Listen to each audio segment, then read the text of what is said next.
একটা ছেলে কখন বাবা হইতে পারে না, বিয়ে করে অথচ বাবা হইতে পারে না? এর নিশ্চয়ই কোনো কারণ আছে। প্রথম কথা বলবো, বাবা হওয়া না হওয়া সবকিছু আল্লাহ তাআলার ইচ্ছায় হয়।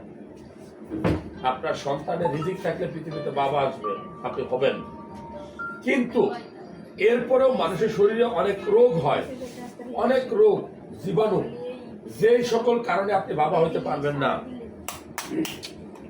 যেই সকল কারণে আপনি বাবা হইতে পারবেন না, তার মধ্যে অন্যতম হলো আপনার শুক্রাণুর কোয়ালিটি নষ্ট হওয়া।